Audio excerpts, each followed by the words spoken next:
devils ఒకటి voice ఉంటుంది అలా పాడతాం.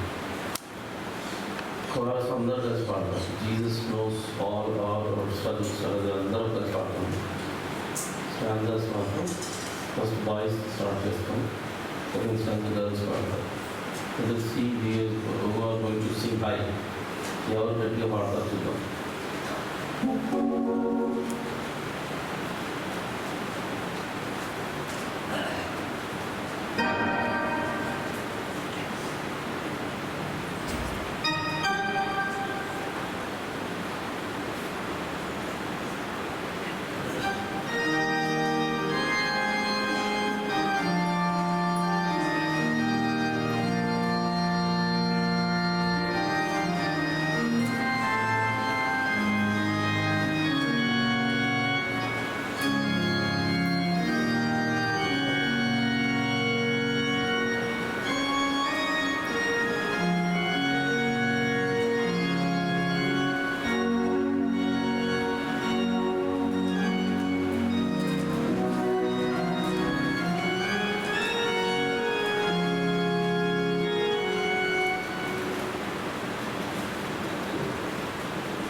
76.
Ivan.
149.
33 తెలుగులో 33.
మొబైల్ ఫోన్ తీసుకురావాలి.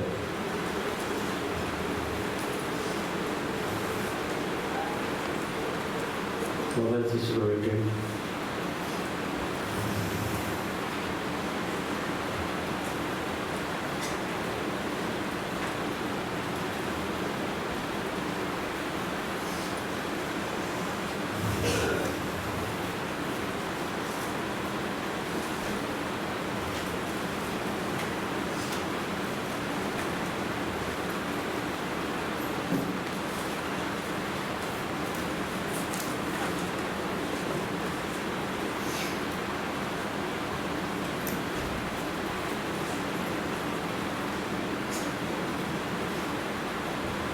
అపోస్తలుల కార్యములు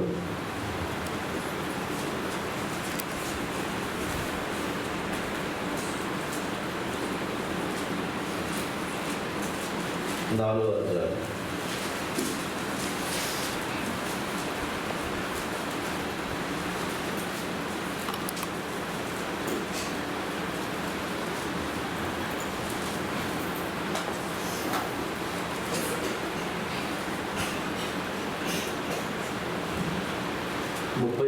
వచ్చిన అందరం కలిసి చదువుదాం. అపోస్తలుల కార్యములు 4వ అధ్యాయం. ఫస్ట్ తెలుగు బైబిల్ వాళ్ళందరూ ఫస్ట్ చదువుతారు. అపోస్తలుల కార్యములు 4వ అధ్యాయము 31వ వచనం తెలుగు బైబిల్ వాళ్ళు ఫస్ట్ చదవండి. And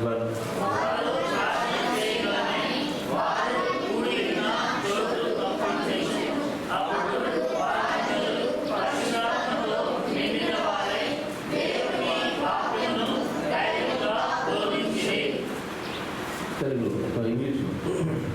And when they had prayed,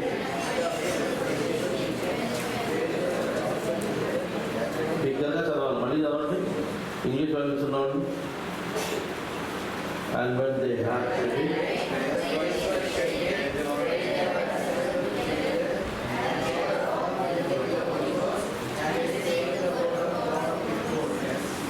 ఇప్పుడు 33rd verse మళ్ళీ తెలుగులో అందరూ కలిసి చదువుతారు. 33వ వచనం. And with great power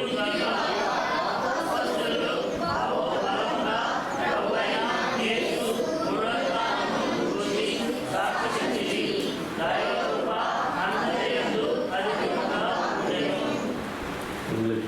And with great power came of the Lord Jesus, great grace was upon them all. తర్వాత మత్తయి సువార్త 28వ అధ్యాయం.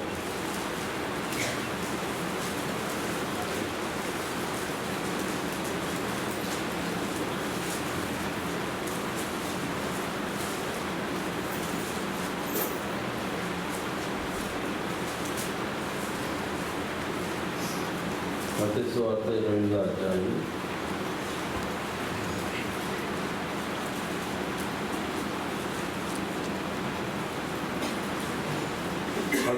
నుంచి చివరి వరకు మనము అందరం కలిసి చదువుతాం. తెలుగులో మాత్రమే చదవండి. 28వ అధ్యాయం మత్తయి సువార్త 18 నుంచి 19 వరకు. And Jesus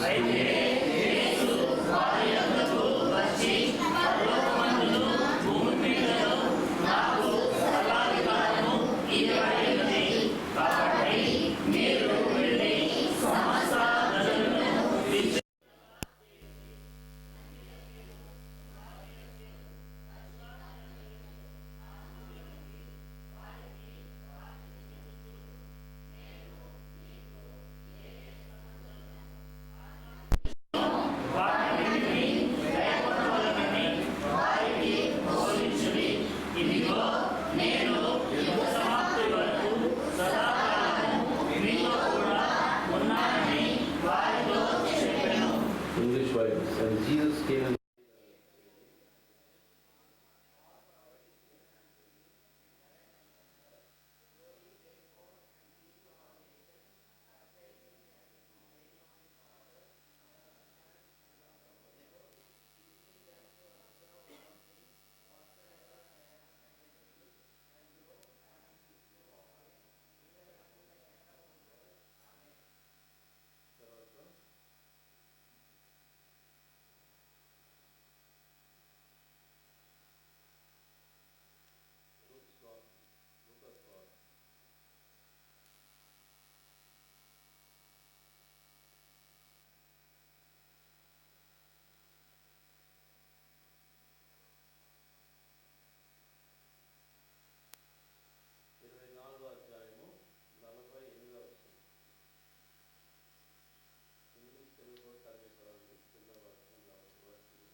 ప్రేమగల మా తండ్రి, పరిశుద్ధమైన మా ప్రభువా, యేసుక్రీస్తు ప్రభువారి నామమున మరొకసారి యవనస్తుల కూడికలో మీరు చూపిన కృపను బట్టి 4 స్తోత్రాలు చెల్లించుకుంటున్నాం.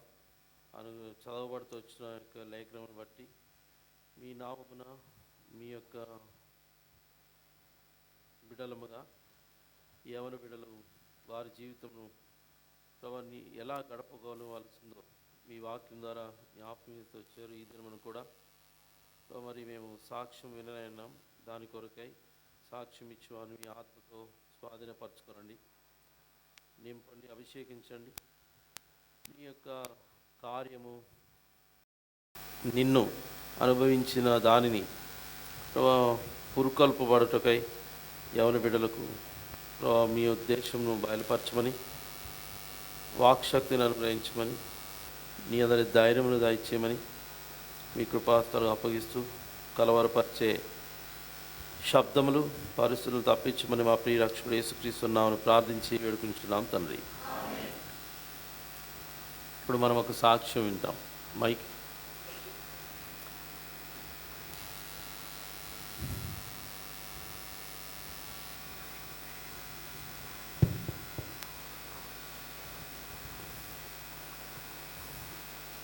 కొంచెం ఆడపిల్ల వెనక్కి జరగండి.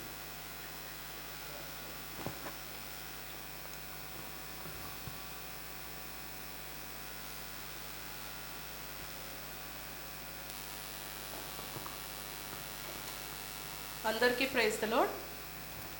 నా పేరు తబిత. నేను మీకు అందరికీ తెలుసు ఆల్మోస్ట్. అయితే దేవుడు ఈ దినమున మీ మధ్యలో నా యొక్క చిన్న సాక్ష్యాన్ని పంచుకోవడానికి ఈ దినమున దేవుడు నాకు ఆధిక్యతనిచ్చాడు. చిన్న ప్రార్థన చేసుకొని సాక్ష్యం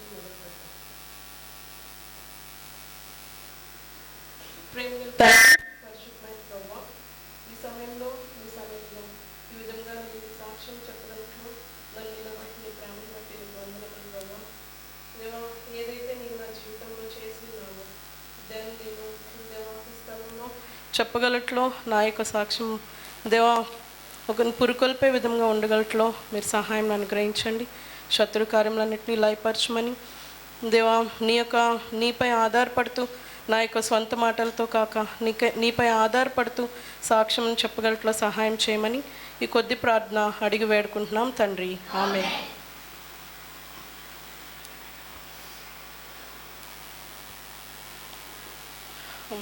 లాస్ట్ మండే మొన్న సోమవారం ఇంట్లో హెప్సక్ వాళ్ళ ఇంట్లో మీటింగ్ జరిగింది. అప్పుడు డేవిడ్ అంకుల్ వాక్యం స్టార్ట్ చేస్తూ మారు మనసు గురించి చెప్తూ ఈసారి మనం సాక్ష్యాలు చెప్పుకోవాలి, ఎవరు సాక్ష్యం చెప్పడానికి రెడీగా ఉన్నారు అని అడిగారు. అడిగితే వెంటనే నాకు అనిపించింది, అమ్మో నేను విజయవాడ నుంచి వచ్చాను కదా, నన్ను కానీ అంకుల్ పిలుస్తారేమో అని చెప్పి నేను తలదించేసుకున్నాను. అంకుల్ ఎప్పుడు ఎవరు సాక్ష్యం చెప్తారని అడిగితే వెంటనే నేను తలదించేసుకున్నా. ఎందుకంటే ఇప్పుడు కానీ నన్ను పిలుస్తారేమో, నాకేం సాక్ష్యం ఉందని నేను చెప్తాను, నేను సాక్ష్యం చెప్పలేనేమో అని చెప్పి నేను తలదించుకున్నా. అంకుల్ అలా వాక్యం చెప్తూ మారు మనసు గురించి చెప్తూ ఇంకా ముగించేశారు. ముగించినప్పుడు నేను చాలా సంతోషపడ్డా. అమ్మయ్య ఈరోజు అయిపోయింది, నెక్స్ట్ నుంచి చెప్పుకుందాం అన్నారు కదా, నెక్స్ట్ మంత్ నేను ఉండను, నేను విజయవాడ వెళ్ళిపోతాను, నెక్స్ట్ మంత్ నేను సాక్ష్యం చెప్పవసరం లేదులే, అలాగో తప్పించుకున్నానులే అని చాలా సంతోషపడ్డా. నేను మనసులో అనుకున్నదే మీకు చెప్తున్నా, అది ఎవరికి తెలీదు. అయితే అంతా అయిపోయింది, భోజనాలు అయిపోయి నేను బయటకు వచ్చాను.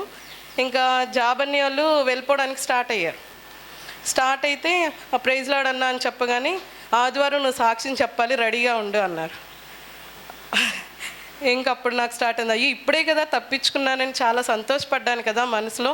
దేవుడు అప్పుడే ఏంటి సాక్ష్యం చెప్పమన్నారు, అయినా చిన్నప్పటి నుంచి దేవునిలో పెరుగుతూ దేవుని ఇదిలో ఉన్నాం కదా, నాకేం సాక్ష్యం ఉంటుందని నేను చెప్తాను అని, అమ్మో నాకేం సాక్ష్యం అన్నా నేను చెప్పలేనన్నా అంటే, లేదు ప్రార్థన చేసుకొని సిద్ధపడు, యవనస్తుల కొడుకులో సాక్ష్యం చెప్పాలి అన్నారు. అంటే వెంటనే సర్లే ఈ వారంలో ఏదో ఒక రోజు అన్నకు మెసేజ్ పెడదాం, అన్నా నేను చెప్పలేనన్నా, నాకేం సాక్ష్యం ఉందని చెప్తాను, నేను సాక్ష్యం చెప్తే యవనస్తులు పురుకొల్పుతారో లేదో నేను చెప్పలేను అన్న. ఈరోజు చెప్దాం మెసేజ్, ఈరోజు పెడదాం, ఈరోజు ఇంట్లో డిస్కస్ చేస్తూ వచ్చాను, ఈరోజు అన్నయ్యకి మెసేజ్ పెట్టాలి, ఈరోజు అన్నకి మెసేజ్ పెట్టాలి, అన్నా నేను సాక్ష్యం చెప్పలేను అని. అయితే ఇంకా నిన్న రాత్రి ధైర్యం చేసుకొని జాబ్ అన్నకి మెసేజ్ పెట్టా, అన్నా నేను ఇలా సాక్ష్యం చెప్పలేను, నేను ఏమని చెప్తాను యవనస్తులకి, నా జీవితంలో ఏమని జరిగిందని చెప్తాను అనేసి అన్న. అంటే అన్న వెంటనే మేమందరం ప్రార్థన చేస్తున్నాం, మా ప్రార్థనలు నీకు సరిపోవా అని అడిగారు. ఇంకా నేను ఏం చెప్తాను అప్పుడు, అన్న సరిపోతాయి మీ ప్రార్థనలు అని ఇంకా మనసులో నిశ్చయించుకున్నాను. ఏదైతే దేవుడు నా జీవితంలో చేశాడో అది చెప్తాను, దేవుని చిత్తాన్ని బట్టి అది నేను యవనస్తుల మధ్యలో చెప్తానని నిర్ణయించుకున్నా. చిన్నటి నుండే నేను క్రైస్తవ కుటుంబంలోనే జన్మించాను. క్రైస్తవ కుటుంబం అంటే మామూలు క్రైస్తవ కుటుంబంలోనే కాదు, ఆత్మీయంగా ఉన్న తల్లిదండ్రుల కుటుంబంలోనే జన్మించాను. చిన్నప్పటి నుంచి తల్లిదండ్రులు వాక్యం అంటే ఊహ తెలియక ముందు నుంచి మందిరానికి రావడం, మందిరంలో ఉండడం, మందిరం నుంచి వెళ్ళడం, ఊహ తెలిసినప్పటి నుంచి ఇంకా ఎంతసేపు బైబిల్ చదవాలి, ప్రార్థన చేయాలి, టైం దొరికితే మందిరానికి వెళ్ళాలి. అంటే రక్షణ పొందలేదు, మారు మనసు లేదు, అయినప్పటికీ చిన్నప్పటి నుంచి దేవుని కుటుంబంలో పెరిగిన పిల్లలందరికీ ఇది ఎక్స్పీరియన్స్ ఉంటుంది. దేవుని మందిరానికి వెళ్ళాలి, టైం దొరికిందంటే బుధవారం ప్రార్థన, లక్షవారం బైబిల్ స్టడీ, శనివారం పరిచారకుల ప్రార్థన, ఆదివారం మందిరం. ఇంకెప్పుడైనా సెలవులు వచ్చాయంటే అప్పుడు కూడా మందిరమే. అయితే ఊహ తెలిసినప్పుడు చిన్నపిల్లలం కాబట్టి పెద్ద ఏం అనిపించేది కాదు. మమ్మీ డాడీ వాళ్ళతో రావడం, కూర్చోవడం, వాక్యం ఏదో చెప్తుంటే అలా వినడం, ఇలా టైంపాస్ చేస్తూ వచ్చాను. వస్తే కొంచెం ఊహ తెలిసిన తర్వాత అంటే కొంచెం ఒక 5th క్లాస్ 6th క్లాస్కి వచ్చాక మనకు కొంచెం ఊహ తెలుస్తుంది. ఫ్రెండ్స్తో ఉండడం ఇలా అయినప్పుడు నాకు విసుగు అనిపించేది. ఏంటబ్బా ఎప్పుడు చూసినా స్కూల్, అక్కడ నాకు మా లైఫ్ అంతా ఒక ట్రయాంగిల్లో వెళ్ళేదన్నమాట. స్కూలు, మందిరం, లేకపోతే ఇల్లు, ఈ 3 స్థలాలు తప్ప ఇంకెక్కడికి వెళ్ళేవాళ్ళం కాదు, ఇంకెక్కడికి పంపించేవారు కాదు. అయితే కొంచెం పెద్ద అవుతున్న కొద్దీ జీవితం అంటే విసుగొచ్చేది. ఏంటి మా ఫ్రెండ్స్ అందరూ కూడా అక్కడికి వెళ్తున్నాం, ఇక్కడికి వెళ్తున్నాం, ఇక్కడ తిరుగుతున్నాం, అక్కడ తిరుగుతున్నాం అంటారు. ఇంటికి రాగానే రెడీ అవ్వండి మందిరానికి టైం అయిపోతుంది, వెళ్ళాలంటారు. బుధవారం ఖాళీ ఉండదు, గురువారం ఖాళీ ఉండదు, ఎప్పుడూ ఖాళీ ఉండదు, ఎప్పుడూ ప్రార్థన అంటారని మనసులో అనుకునేదాన్ని. బయటకైతే చెప్పేదాన్ని కాదు. బయటికి రావడం, వెళ్ళడం, వాక్యం వినడం అన్నీ జరుగుతూ ఉండేవి. అయితే ఎప్పుడైనా మనకి స్కూల్లో సెలవులు ఇస్తారు కదా, సెలవులు ఇచ్చినప్పుడు అందరూ సంతోషపడేవారు, కానీ నేను బాధపడేదాన్ని. అబ్బా సెలవు ఇచ్చారంటే ఏదో ఫాస్టింగ్ ప్రేయర్ అంటారు, లేకపోతే ఇంకేదో ప్రార్థన, ఉదయం నుండి వెళ్ళి రాత్రి వరకు అక్కడే కూర్చొని పనులన్నీ చేసుకొని రావాలి. బయటికి మాత్రం ఎలా ఉండేదాన్ని అంటే, అమ్మో మందిరానికి వచ్చి పనులు చేస్తున్నారు ఈ పిల్లలు, వాక్యం చదువుతున్నారు, బైబిళ్ళు, ఇలా ఉండేది జీవితం. అయితే లోపల మాత్రం బయట చూడు పిల్లలందరూ ఎలా ఆడుకుంటున్నారు, సెలవులు దొరికితే ఊర్లు వెళ్తున్నారు, అక్కడికి వెళ్తారు, ఇక్కడికి వెళ్తారు, ఫ్రెండ్స్తో తిరుగుతారు. ఏంటి మా లైఫ్లో మాత్రం ఎప్పుడు ఇది చేయకూడదు, అది చేయకూడదు, ఇలా ఉండాలి, అలా ఉండాలి, ఎప్పుడు మందిరానికే వెళ్ళాలి, టైం దొరికితే పదండి మందిరంలో పని ఉంది, మందిరంలో పని చేద్దాం అంటారు. ఏంటబ్బా అని విసుక్కునేదాన్ని, కానీ బయటికి చెప్పేదాన్ని కాదు. ఎందుకంటే చెప్పే ధైర్యం లేదు మనకి. చెప్పామంటే ఇంకో 2 తగులుతాయి మనకి. సో అలా జరుగుతూ ఉన్నప్పుడు ఇంకా VBSలు అవి వస్తాయి కదా, VBSలు అవి వచ్చినప్పుడు కంఠస్వాక్యాలు చెప్పేసేవాళ్ళం. ఇంకా ప్రైజులు ఎప్పుడు పక్క వాళ్ళకి రాకూడదు, ప్రైజులు ఎప్పుడు కూడా నాకే రావాలి, ఆ ఇదితోనే ఉండేదాన్ని. కానీ దేవుని భయం కలిగి దేవుని ఇంట్లోనే పెరుగుతున్నాం కదా, మనకేం పాపం ఉంటుంది, మనకు దేవుని గురించి అన్నీ తెలుసు కదా. చిన్నప్పటి నుంచి దేవుని ఇంట్లో పెరిగే వాళ్ళకి బైబిల్ వాక్యాలు, పాటలు అన్నీ కంటతా ఉంటాయి. అందుకని ఏదైనా క్వశ్చన్ అడిగినా వెంటనే చెప్పడం, అది చూసే వాళ్ళకి ఎలా ఉంటుంది, అమ్మో వీళ్ళు చాలా ఆత్మీయంగా ఉన్నారు, ఆత్మీయంగా ఉండబట్టి ఇలా చెప్పగలుగుతున్నారు. కానీ మనకి చిన్నప్పటి నుంచి అలవాటు కాబట్టి మనం ఆత్మీయంగా లేకపోయినా దేవుని బైబిల్లో వాక్యాలు, బైబిల్ చెప్పిన వెంటనే తీయడం, ఇవన్నీ కూడా అలా జరుగుతూ వచ్చేవి. అయితే మా యొక్క తల్లిదండ్రులు ఎక్కువగా దేవుని సన్నిధినే హత్తుకొని ఉండాలి, దేవుని మందిరంలోనే ఉండాలి, ఇలా చిన్నప్పటి నుంచి దేవునిలో పెంచుతూ వచ్చిన్నారు. అయితే నేను అనుకునేదాన్ని అనమాట, ఏమని, పాపం అంటారు, ఎంతసేపు మందిరానికే వెళ్తున్నాం, ఇంట్లో ఉంటున్నాం, స్కూల్కి వెళ్తున్నాం, ఇంకేం పాపం ఉంటుంది నా జీవితంలో, ఏం దొంగతనాలు చేస్తున్నాం, ఏం అబద్ధాలు ఆడుతున్నాం, ఏం టీవీలు చూస్తున్నాం. చిన్నప్పటి నుంచి మాకు టీవీ కూడా లేదు ఇంట్లో. మా తండ్రి టీవీ కొనమంటే టీవీ కొనలేదు.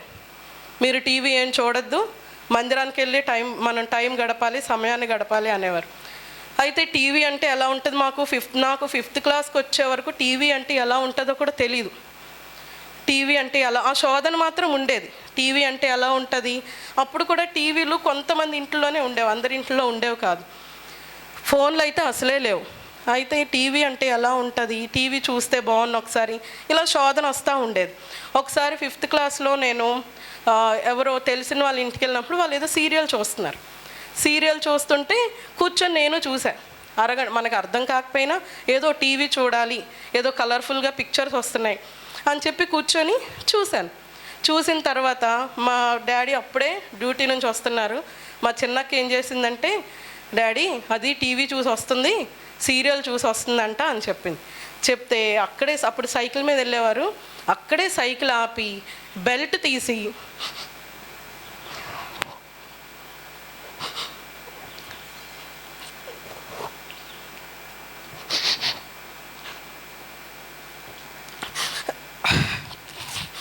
రోడ్డు మీదే, అందరూ ఉన్నారని కూడా చూడలేదు, రోడ్డు మీదే నన్ను చితక్ కొట్టారనమాట బెల్ట్తో. అంత భయంగా దేవునిలో మమ్మల్ని పెంచారు. అయితే మన హృదయం, తల్లిదండ్రులకు మనం బయటకు కనబడకపోయినా మన హృదయంలో పాపం అనేది ఉంటుంది. నాకు కూడా హృదయంలో పాపం ఉంది. ఎందుకంటే టీవీ చూడాలి, ఫ్రెండ్స్తో తిరగాలి, ఎప్పుడు మందిరంకి వెళ్తామా, వీటిని నేను పాపాలు అనుకునేదాన్ని కాదు. అయితే ఒకసారి నేను 9th క్లాస్లో ఉన్నప్పుడు సండే స్కూల్లో యోసేపు జీవితం గురించి చెప్తూ యోసేపు ఏ విధంగా పాపానికి దూరంగా ఉన్నాడు, యవ్వన కాలంలో ఏ విధంగా యోసేపు పాపం చేయకుండా, పాపం దగ్గరకు వచ్చినా సరే ఏ విధంగా యోసేపు పాపానికి దూరంగా పారిపోయాడు. అప్పుడు నేను మనసులో అనుకున్నా, అయ్యో పాపం నాకు దూరంగా ఉంటే నేను దగ్గరికి వెళ్ళాలనుకుంటున్నాను కదా, టీవీలో అవి లేకపోయినా నేను చూడాలనుకుంటున్నాను, ఫ్రెండ్స్తో తిరగాలనుకుంటున్నాను. యోసేపు అయితే పాపం దగ్గరికి వచ్చినా సరే దానికి దూరంగా వెళ్ళిపోయాడంట అని చెప్పి ఆ రోజు సండే స్కూల్లో ఆగస్ట్ 2020 సండే అనమాట అది. అయితే సండే స్కూల్లో మిరియామక్క అని, అప్పుడు స్టీఫెన్ అంకుల్ వాళ్ళు ఉండేవారు, మిరియామక్క చెప్తుంటే అప్పుడు నాకు చాలా కదిలించబడ్డాను నేను. ఎందుకంటే నేను బయటకైతే మందిరానికి వస్తున్నాం, అన్నీ చేస్తున్నాం, అన్నీ ఉన్నాయి, కానీ మనసులో ఈ కోరికలు మాత్రం ఉన్నాయి నాకు. ఎందుకు టీవీ కొనరు, అందరూ టీవీ చూసి స్పెండ్ చేస్తున్నారు కదా, వాళ్ళు ఏమైనా పాపం చేస్తున్నారా, అందరూ ఫ్రెండ్స్తో తిరుగుతున్నారు కదా, నా యొక్క జీవితంలో మాత్రం ఎప్పుడు మందిరం అంటారేంటి. బయటకు కనబడకపోయినా నా యొక్క హృదయంలో ఈ తలంపులు అయితే ఉండేవి. అయితే అప్పుడు నా హృదయంలో ఏం పాపం ఉంది అని అనుకున్నప్పుడు దేవుడు ఒక వాక్యాన్ని ఆ రోజు చూపించాడు. 1 యోహాను 1:8-9.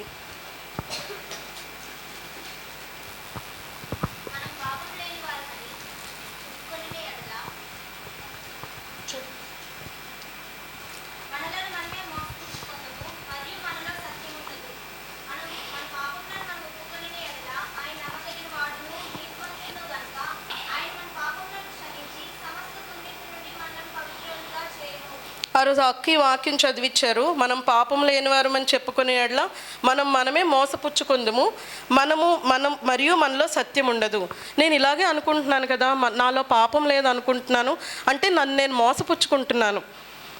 చాలామంది అలాగే అనుకుంటాం, మేము ఏం పాపం చేస్తున్నాం, నేను మందిరానికి వెళ్తున్నాను, బైబిల్ చదువుతున్నాను, వాక్యం చదువుతున్నాను, నేను ఏం పాపం చేస్తున్నాను. ఇంకా మాకు సండే స్కూల్లో డైలీ డివోషన్స్ రాయిస్తే బైబిల్ చదవాలి ఉదయాన్నే అంటే తీసేదాన్ని, ఒక అధ్యాయం చదివేసాం, ప్రార్థన చేసాం, కానీ ఆ అధ్యాయంలో ఏముంది ఏంటి అనేది ఎప్పుడూ గ్రహింపు అయితే లేదు. అంటే ఆచారంగానే, అంటే చిన్నప్పటి నుంచి దేవుని కుటుంబంలో ఉన్నాం కదా, ఇలా చెయ్యాలని ఒక ఆచారంగానే చేస్తూ వచ్చాను. అయితే అది కూడా పాపమే. నీలో పాపం లేదు అనుకుంటే నిన్ను మోసపుచ్చుకున్నట్టే అని దేవుడు ఆ దినము నాతో మాట్లాడినప్పుడు వెంటనే నా పాపాలను, అంతకుముందు రక్షణ పొందారా, మారుమనసు పొందారా అంటే పాపం చేసిన వాళ్ళు రక్షణ పొందాలి, ఒప్పుకోవాలి, నాలో ఏముందని నేను ఒప్పుకుంటాను అనుకునేదాన్ని. అప్పుడు వీటన్నిటి విషయమై దేవుని దగ్గర ఇంటికి వెళ్ళిన తర్వాత ఒక అరగంట కూర్చొని ప్రార్థన చేసి ఆ దినము నేను ఆగస్టు 20, 2000 సంవత్సరంలో నేను రక్షణ పొందాను ఈ వాక్యం ద్వారా.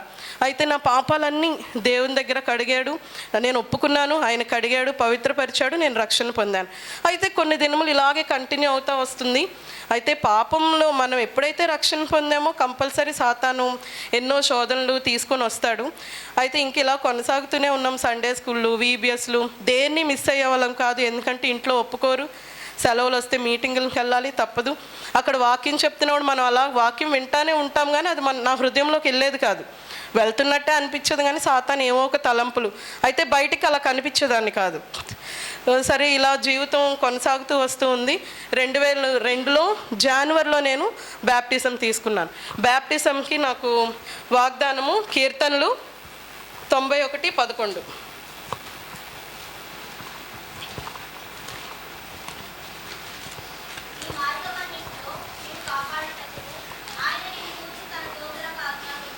నీ మార్గం అంతట్లో నిన్ను కాపాడటకు ఆయన నిన్ను గూర్చి తన దూతలకు ఆజ్ఞాపించినంటే నాకు ఆ స్టార్టింగ్లో అర్థం కాలేదు.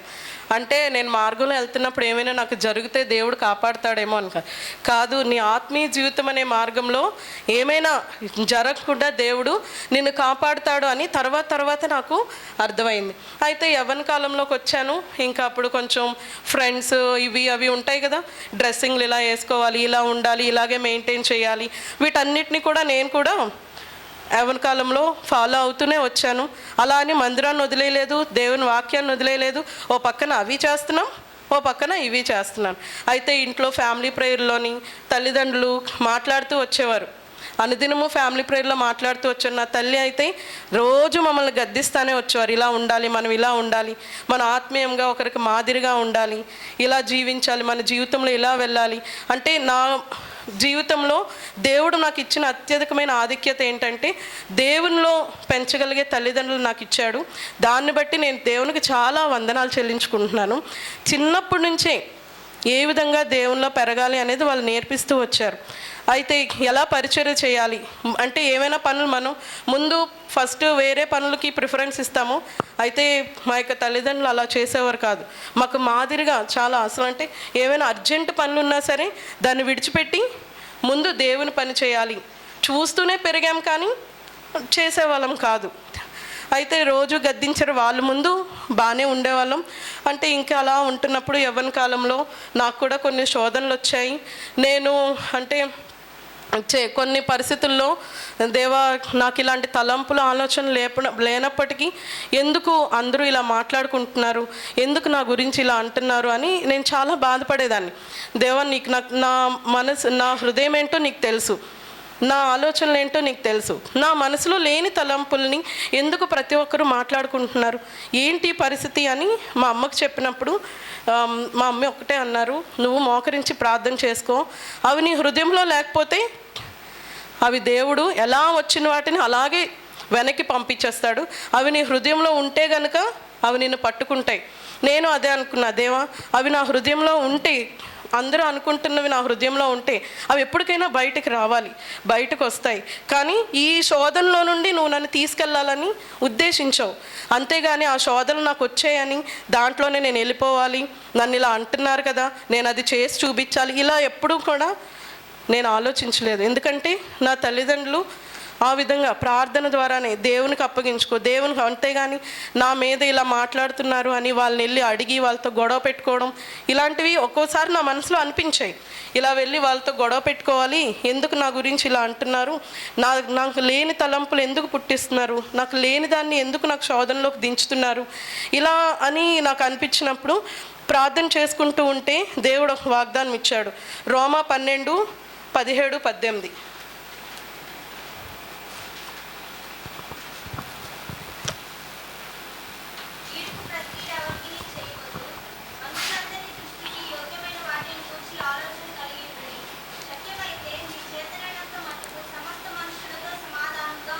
నేను అలా ఆలోచించుకున్న రోజు నేను ఎలాగైనా వాళ్ళ దగ్గరికి వెళ్ళి అడగాలి, ఎందుకు నా గురించి ఇలా అంటున్నారు, మీరు ఎప్పుడైనా చూసారా ఏంటి, ఎందుకు నా గురించి ఇలా అంటున్నారు. మనం మనుషులం కాబట్టి మనకి కొంచెం యవ్వన కాలంలో ఉన్నాం, ఆ కోపం చాలా వచ్చింది. వస్తే అప్పుడు దేవుడు నాతో ఇది మాట్లాడాడు. మళ్ళీ చదువు ఒకసారి. కీడుకు ప్రతి కీడు ఎవరికి నీ చేయవద్దు, మనుషులందరి దృష్టికి యోగ్యమైన వాటిని గూర్చి ఆలోచన కలిగి ఉండుడి, సత్యమైతే నీ చేతనైనంత మట్టుకు సమస్త మనుషులతో సమాధానంగా ఉండిడి. ఈ వాక్యంతో దేవుడు నేను ప్రార్థన చేసుకున్నప్పుడు నాకు ఇది వస్తే అవును ఏంటి ఇలా వచ్చింది, కీడుకు ప్రతి కీడు చేయొద్దు అంటున్నారు, అయితే దేవునికే అప్పగించుకుందాం. దేవునికి అప్పగించుకుంటే అవి నా హృదయంలో లేకపోతే దేవుడు వాటిని అలాగే ఎలా అయితే మనకి వస్తాయి ఆ శోధనలు, దేవుడు అలాగే వాటిని తీసుకెళ్ళిపోతాడని ప్రార్థన చేసుకున్నా. అయినా కొన్ని రోజులకి ఇంకా ఎక్కువ అవుతూ వచ్చినాయి. చాలా కృంగిపోతూ వచ్చాను. మా అమ్మ దగ్గర ఏడుస్తూ వచ్చి, ఏంటమ్మా ఇలాగ ఈ పరిస్థితులు ఇలా వస్తున్నాయి, ఎందుకు ఇలా జరుగుతున్నాయి, నేను ఏమైనా చేశానా, నేను చేయకుండా ఎందుకు నన్ను ఇలా అంటున్నారు అని నేను చెప్పినప్పుడు మళ్ళీ ఇంకో వాగ్దానం దేవుడు అనుగ్రహించాడు. 1 Corinthians 10:13, 1 కొరింథీ 10:13.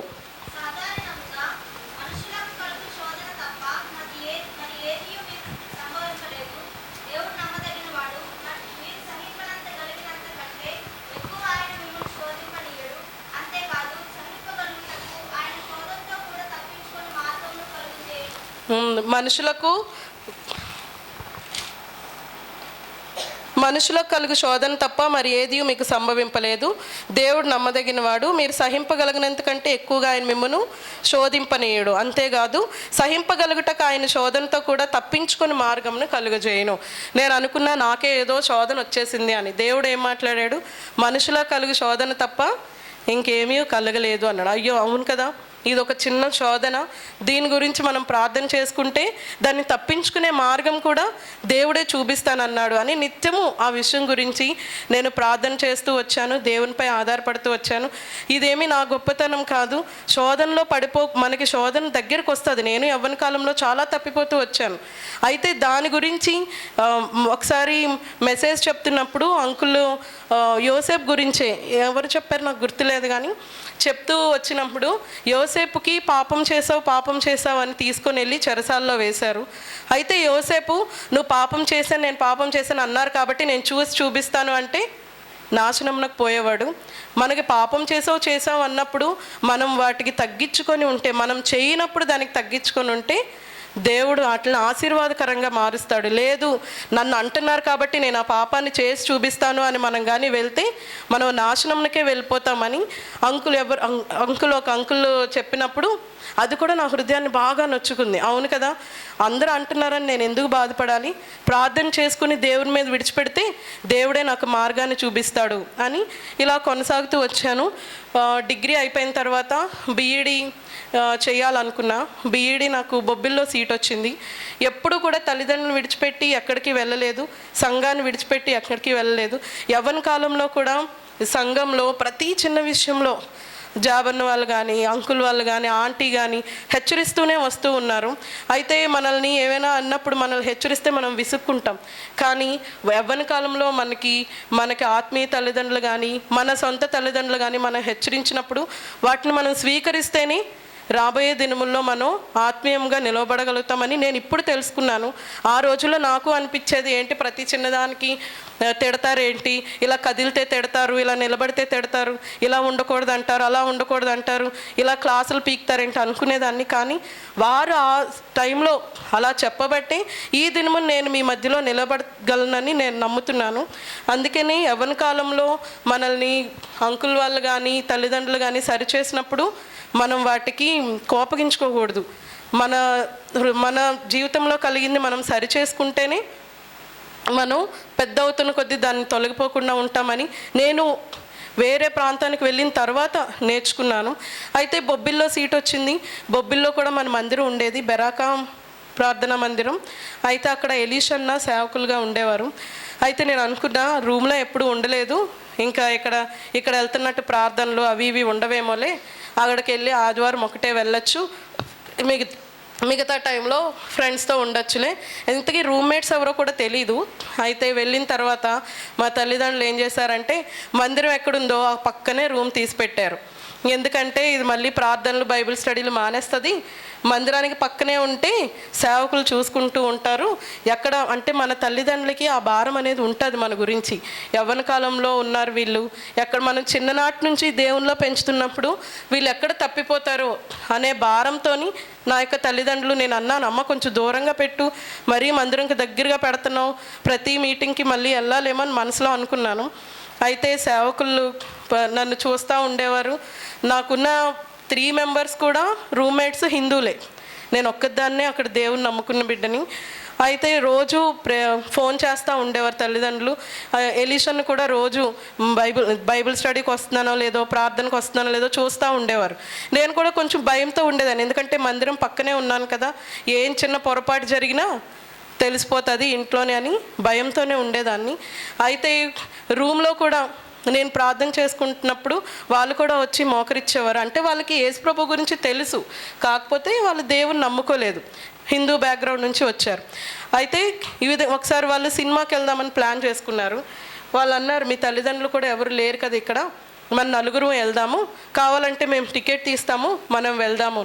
కానీ మనం ఎక్కడికి వెళ్ళినా సరే చిన్ననాటి నుంచి మనం ఈ సంఘంలో ఈ తల్లిదండ్రుల దగ్గర కానీ, ఆత్మీయమైన తల్లిదండ్రుల దగ్గర, సేవకుల దగ్గర మనం గద్దింపబడుతూ వచ్చినప్పుడు, మనం ఏ స్థలంలో ఉన్నా సరే మన మనస్సాక్షి మనల్ని గద్దిస్తుంది.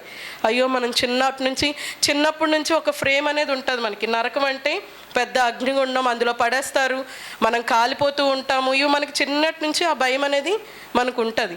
సో నేను అప్పుడు చెప్పాను, లేదు, నేను చిన్నప్పటి నుంచి ఇలా పెరిగి వచ్చాను కాబట్టి నేను సినిమాకి రాను, కావాలంటే నేను ఒక్కదాన్నే రూమ్లో ఉంటాను, మీరు వెళ్ళిపోండి, మీరు 3 అని. అమ్మో, నేను ఒక్కదాన్ని వదిలేసి మేము ఎలాగెళ్తాము, మేము కూడా వెళ్ళంలే, మేము ఉండిపోతాం అనేసి వాళ్ళు కూడా క్యాన్సిల్ చేసుకొని ఉండిపోయారు. ఆదివారం పూట వారిని కూడా సెలవే కదా, నాతో రండి, కొంచెంసేపు కూర్చోండి అంటే వచ్చేవారు. ఒకసారి బొబ్బిలి మందిరానికి డేవిడ్ అంకుల్ వచ్చినప్పుడు నా రూమ్కి కూడా వచ్చి ప్రేయర్ చేశారు. అయితే ఎదురింట్లో ఉన్న ఆంటీ వాళ్ళు చూసి, అమ్మ ఎవరైనా దేవుని వెలుగు ఎంత ఇదిగా కనిపిస్తుంది, మాకు కూడా కొంచెం ప్రార్థన చేయించువా అంటే, సరే రండి ఆంటీ అంటే వాళ్ళు కూడా రూమ్లోకి వచ్చారు, ప్రార్థన చేయించుకున్నారు. అంకుల్ వెళ్ళిపోయిన తర్వాత వాళ్ళు నన్ను ప్రత్యేకంగా చూడడం మొదలుపెట్టారు. అంటే ఇలాంటి సేవకులు, దైవ సేవకుల దగ్గర పెరిగొచ్చావా నువ్వు, వీళ్ళు అందరి మధ్యలో నువ్వు సాక్షిగా ఉండాలి. ఇంకా నాకు మందిరం భయమే కాదు, వీళ్ళ భయం కూడా పట్టుకుంది. అమ్మో, నేను ఏ చిన్న పొరపాటు చేసినా వీళ్ళు కూడా నన్ను గమనిస్తున్నారు. ఇప్పుడు అంతకు ముందు వరకు వాళ్ళకి తెలియదు, ఏదో చిన్న పాస్టర్లు వాళ్ళు ఉంటారు కదా, వాళ్ళ దగ్గర పెరిగొచ్చిందేమో ఈ అమ్మాయి అనుకున్నారు. ఎప్పుడైతే డేవిడ్ అంకుల్ వచ్చి వాళ్ళ గురించి ప్రార్థన చేసి, నా గురించి రూమ్లో ఉన్న వాళ్ళ గురించి ప్రార్థన చేశారో, అప్పుడు వాళ్ళకి అర్థమైంది, ఓకే తిను చాలా ఆత్మీయమైన సంఘంలో నుంచి వచ్చింది అని. వాళ్ళు ఎప్పుడైతే అర్థం చేసుకున్నారో నేను ఇంకా భయంతో ఉండేదాన్ని, ఎందుకంటే ఏ చిన్న పొరపాటు చేసినా నాకన్నా ముందు వాళ్ళే, నువ్వు అక్కడ పెరిగొచ్చావు కదా, ఏంటి ఇలా చేస్తున్నావు అంటారేమో అని భయంతో ఉండేదాన్ని. అయితే ఇక్కడ నేర్చుకున్నవి, ఇక్కడ మనకి సరిచేసినవి, మన జీవితంలో సరిచేసినవి మనకి ఒక దినం వచ్చినప్పుడు అవి చాలా ఉపయోగపడతాయి. అవి నా జీవితంలో నేను దాన్ని అనుభవించాను. మనం యవ్వనంలో ఉన్నప్పుడు అవి మనకు అర్థం కావు, విసుక్కుంటాం మనం, ఎందుకు ప్రతిదానికి ఇలా అంటున్నారు అని. కానీ మనం పెద్ద అయిన కొద్దీ అవి, ఆ గద్దింపులు అవి మనకి ఈ సంఘంలో ఇక్కడ పెరిగిన వాతావరణం కొన్ని ప్రదేశాల్లో ఉండదు. ఇలా యవనస్తుల్ని హెచ్చరించడం, యవనస్తులను మంచి దారిలో పెట్టడం అనేది కొన్ని స్థలాల్లో ఉండవు. మనం కానీ అక్కడ అటువైపు మందిరాలకు కానీ వెళ్తే మనకి చాలా అర్థం అవుతుంది. మేము ఇలా పెరిగొచ్చాం కదా, అక్కడ ఉన్నప్పుడు మనకు తెలియలేదు. మనం ఈ మందిరాలకు వచ్చిన తర్వాత ఆ ఐక్యత, అక్కడ కలిసి ఉండడం, ఆ హెచ్చరిక, అదంతా కూడా మనకు అప్పుడు గుర్తొస్తుంది. అందుకని మనకి ఇక్కడ హెచ్చరికలు ఇస్తున్నప్పుడు దాన్ని మనం స్వీకరించాలి అని నేను చాలా పర్యాయాలు, చాలా స్థలముల్లో, చాలా సమయాల్లో తెలుసుకుంటూ వచ్చాను. అలా బీఈడీ అయిపోయింది, ఇంకా ఇంటికి వచ్చేసాను. స్కూల్లో జాయిన్ అయ్యాను. స్కూల్లో జాయిన్ అయిన తర్వాత జీవితం అలా కొనసాగుతూ వస్తుంది, మందిరాలకు రావడం వెళ్ళడం. అయితే స్కూల్లో ఎప్పుడైతే జాయిన్ అయ్యానో ఈవినింగ్ టైమ్స్లో వస్తున్నప్పుడు ప్రేయర్ మీటింగ్కి వెళ్ళాలంటే ఒకవేళ 5 గంటలకు 5:30 స్కూల్ నుండి వస్తే, అబ్బా ఇంత అలసిపోయి వచ్చాను కదా, ఇప్పుడు ఎవరు వెళ్తారు ప్రేయర్ మీటింగ్కి అని ఏదో ఒకటి, అబ్బా కాలు నొప్పి వస్తుందమ్మా నేను ఈరోజు రాలేను, నడువు నొప్పి వస్తుంది నేను ఈరోజు రాలేనని ప్రేయర్ మీటింగ్కి వస్తే బైబిల్ స్టడీకి వచ్చేదాన్ని కాదు. బైబిల్ స్టడీకి వస్తే ఎక్కువ బైబిల్ స్టడీకి వచ్చేదాన్ని, ఎందుకంటే ప్రేయర్ మీటింగ్ అంటే ఎక్కువసేపు మోకరించాలి, ఎక్కువసేపు ఉండాలి, 9-9:30 అయిపోతుంది. బైబిల్ స్టడీ అనుకో తొందరగా అయిపోతుంది అని చెప్పి బైబిల్ స్టడీకి ఎక్కువ వచ్చేదాన్ని. కానీ ప్రార్థన కూడికి ఏదో ఒక సాకు, ఒక్కొక్కసారి బాగాలేకుండా ఉండేది, ఒక్కొక్కసారి ఏదో ఒక సాకు చెప్తూ ఉండిపోయేదాన్ని. అయితే ఒక్కసారి ఏం తెలుసుకున్నానంటే మా డాడీ ఇక్కడ ట్రాన్స్ఫర్ అయ్యారు. జాబ్ చేసి 6:30కి మనకి ప్రేయర్ మీటింగ్ అంటే 6 o'clockకి వచ్చారు. వచ్చినప్పుడు ఫోన్ చేసి నా బైబిల్ బ్యాగు అవి కిందకి తీసుకొని రా అని చెప్పారు. కిందకి తీసుకొని రా అంటే నేను అన్నా, వచ్చారు కదా 6 అవుతుంది, పైకి రండి, కొంచెం మొహం కడుక్కొని ఏమైనా తినేళ్దురంటే ఒక్క గసిరారు నన్ను. నీకెందుకు, నువ్వు ముందు నాకు బైబిల్ తీసుకొని రా అనేసి అన్నారు. టైం అవుతుంది అక్కడ అనేసి అంటే 6 గంటలకే టైం అయిపోతుంది అంటున్నారు ఏంటి అని తెచ్చి ఇవ్వగానే వాటర్ తాగారు, బాటిల్తో మొహం ఇలా తుడుచుకున్నారు, వెంటనే వెళ్ళిపోయారు. అప్పుడు నాకు చాలా సిగ్గు అనిపించింది. అయ్యో,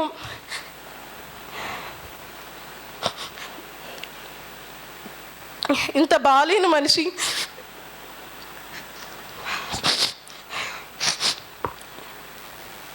అప్పటికే ఆయన కాళ్ళు అసలు బాగాలేదు.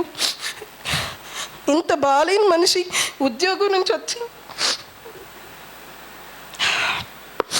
దేవుని మందిరానికి సమయానికి వెళ్ళాలి అని పరిగెడుతున్నారు ఈ వయసులో.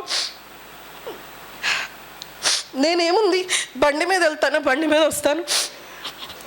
ఆ రోజు కూడా నేను మందిరానికి రాకూడదని నిర్ణయించుకున్నా. నాకు కొంచెం కాలు నొప్పులుగా ఉంది, నిలబడి వచ్చాను. స్కూల్లో నేను రాను అనుకున్నాను. అయితే ఎప్పుడైతే మా డాడీ అలా వచ్చారో, ఎంత ఫాస్ట్గా నడుచుకుంటూ వస్తున్నారు, ఆయన ఈ పరిస్థితిలో కూడా దేవుని ఏ విధంగా ప్రేమిస్తున్నారు. నేను ఇంకా ఇలా ఉండి కూడా నేను ఎందుకు మందిరానికి వెళ్ళలేకపోతున్నాను అని ఆ దినము నిర్ణయించుకున్నాను. మందిరాన్ని మానకూడదు, సమయానికి వెళ్ళాలి, మందిరాలకి సమయానికి వెళ్ళాలి అనేది మాత్రం నేను నా తండ్రి దగ్గరే నేర్చుకున్నా. ఒకసారి అయితే చాలా ఫీవర్తో ఉన్నారు, ఉద్యోగం నుండి వచ్చి నేను అన్నాను, జ్వరం ఉంది కదా, ఎందుకు వెళ్తారు, ఉండండి అంకుల్కి ఫోన్ చేసి చెప్పండి అంటే, నేను మందిరానికి వెళ్ళి కూర్చుంటేనే నాకు మనశ్శాంతిగా ఉంటుంది, నేను అక్కడికే వెళ్ళిపోతాను. నేను అనుకున్నాను, చిన్న కాలు నొప్పులు వస్తే, చిన్న ఇది వస్తేనే మందిరం ఎప్పుడు మానేద్దామా అని చూస్తూ ఉంటాను నేను. అలాంటిది ఈయన ఏంటి ఇంత మొండిగా మందిరానికి వెళ్తారేంటి, జ్వరం వచ్చినా బాగాలేపోయిన ఆ కాళ్ళు చూస్తే మనమైతే అవి తట్టుకోలేము. కానీ ఆయన ఆ పరిస్థితిలో కూడా సమయానికి మందిరానికి వెళ్ళిపోవాలి అని నన్ను ఎవరు, నేను ఇలా నాకు కడుపు నొప్పి వస్తుంది, నేను రానంటే నీ ఇష్టం, నువ్వేం చేస్తావో చేసుకో, నాకెందుకు, నువ్వు రానప్పుడు నాకు చెప్పకు అనేవారు. అనేసరికి మళ్ళీ మా అమ్మకి చెప్పి ఉండిపోతే అవ్వదు, డాడీకి చెప్పాలి కంపల్సరీ. ఈరోజు నేను ప్రేయర్కి రావట్లేదు, బైబిల్ స్టడీకి రావట్లేదు అంటే ఆయనకి చెప్పే ఉండిపోవాలి. లేదు అంటే వచ్చిన తర్వాత చాలా సీరియస్గా తిట్టేవారు అనమాట, ఎందుకు రాలేదు, ఆ మాత్రం దేవుని సన్నిధిలో గడపలేరా అని. అయితే నేను అనుకున్నాను అప్పుడు, ఏంటి ఇలాంటి పరిస్థితుల్లో కూడా ఈయన అంత తొందరగా వెళ్తున్నారు, అది బండి మీద కాదు, ఏం కాదు, అక్కడ రైల్వే గేట్ దగ్గర నుంచి నడిచొచ్చారు ఆ కాళ్ళతోని, మళ్ళీ ఆ బ్యాగ్ వేసుకున్నారు, వాటర్ తాగారు, మళ్ళీ నడుచుకొని అక్కడి నుంచి వెళ్ళిపోతున్నారు. ఆ విశ్వాసంలో కొంచెం కూడా నా జీవితంలో ఎందుకు లేదు, నన్ను చిన్నప్పటి నుంచి ఇదే విశ్వాసంలో పెంచారు కదా, నేను ఎందుకు ఆయనలాగా ఉండలేకపోతున్నాను అని చెప్పి ఆయన జీవితంలో నేను అది మాత్రం బాగా నేర్చుకున్నాను. సమయానికి మందిరానికి వెళ్ళాలి, ఏ కూడికకు కూడా ఒక్కరోజు కూడా హాజరు కాకుండా ఉండేవారు కాదు. ఎంతో ఇంకా మంచం మీద నుంచి లెగలేని పరిస్థితి ఉంది అంటేనే తప్ప ఆయన ఎప్పుడు మందిరాన్ని మానేవారు కాదు. నా తల్లి అయినా సరే అంతే, ఎప్పుడు ప్రార్థనలో ఉండాలి, ప్రార్థనలో ఉండండి. ఇప్పటికీ పెళ్ళైపోయి నాకు కొడుకున్నా సరే రోజు ఫోన్ చేస్తారు, బైబిల్ చదివావా, ఫ్యామిలీ ప్రేయర్ చేసుకున్నారా, వాడికి బైబిల్ చదివించావా. ఎందుకంటే వాళ్ళకి భయం, చిన్నప్పటి నుంచి మనం దేవునిలో పెంచాం పిల్లల్ని, వీరెక్కడ తప్పిపోతారు, అంత్యకాలంలో వీరెక్కడ నాశనం అయిపోతారా అని వాళ్ళ భయంతో మనకి చెప్తూ ఉంటారు. నేను అప్పుడప్పుడు విసుక్కుంటా, ఎంత పెద్దదాన్నైనా ఇంకా ఫోన్ చేసి బైబిల్ చదివేవా, ఇది చదివేవా అంటారేంటి అని ఒక్కోసారి చదివేశానులే అని చెప్తా ఉంటాను. ఆ తర్వాత మళ్ళీ దేవుడు హృదయంలో నన్ను సంధిస్తూ ఉంటాడు, నువ్వు బైబిల్ చదివేనని చెప్పావు ఫోన్ చేస్తే అనేసి అప్పుడు మోకరించి బైబిల్ చదువుతాను. ఇలా జీవితంలో కొనసాగుతూ వస్తుంటే 28 years వచ్చేసినాయి, ఇంకా మ్యారేజ్ అవ్వలేదు. అందరూ ఏంటి నీకు 28 years వచ్చినాయి ఇంకా మ్యారేజ్ అవ్వలేదు అంటూ ఉండే. నేను కూడా మనసులో ఏంటి ఇది వీళ్ళు మందిరానికి ఎప్పటి నుంచో వెళ్తున్నాం కదా, ఎప్పటి నుంచో ఇచ్చేస్తున్నాం, 28 సంవత్సరాలు వచ్చాయని అందరూ అంటున్నారు, ఎందుకు ఇంకా పెళ్ళి అవ్వలేదు అనేసి.